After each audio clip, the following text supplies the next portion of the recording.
Hi friends, எல்லோரும் நல்லா இருக்கீங்களா? இன்றைக்கி சுவையான முருங்கைக்கீரை துவையல் எப்படி செய்யலாங்கிறத பார்க்கலாம் வாங்க. அடுப்பத்தை வச்சு ஒரு வானல் வச்சுக்கலாம். அதில் 3 டேபிள் ஸ்பூன் நல்லெண்ணெய், 10 காஞ்ச மிளகாய், 1 டேபிள் ஸ்பூன் கடலைப்பருப்பு, 1 டேபிள் ஸ்பூன் உளுந்தம்பருப்பு சேர்த்துக்கலாம். இதெல்லாம் நல்லா பொரிஞ்சு வரட்டும். அடுத்து 10 பூண்டு பல் சேர்த்துக்கலாம். ரொம்ப டேஸ்ட்டாக இருக்கும்.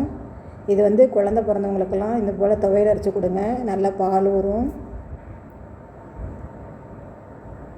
இதய பிரச்சனை உள்ளவங்க, ரத்தம் கம்மியாக உள்ளவங்களாம் வாரத்துக்கு 2 நாள் 3 நாள் இது போல் முருங்கைக்கீரை சூப்பு, சாம்பார், கூட்டு இந்த போல் செஞ்சிங்கன்னா ரொம்ப உடம்புக்கு ஆரோக்கியமானது.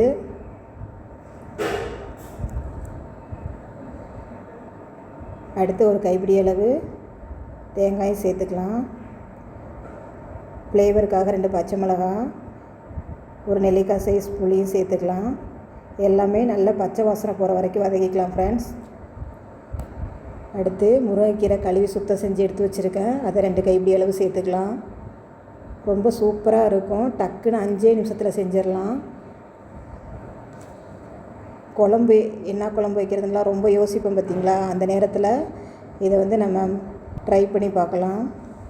சுவைக்கு ஏற்ப உப்பு சேர்த்து சூடு ஆற விட்டு மிக்ஸி ஜாரில் சேர்த்து கொரப்பாக அரைச்சி எடுத்துக்கலாம். ரொம்ப சூப்பராக இருக்கும். நம்ம சாம்பார் பொரியல் தான் செஞ்சுருப்போம். இது போல் துவையல் ட்ரை பண்ணி பாருங்கள். இட்லி, தோசை, சூடான சாதத்திலலாம் சேர்த்து சாப்பிடும்போது அட்டகாசமாக இருக்கும்.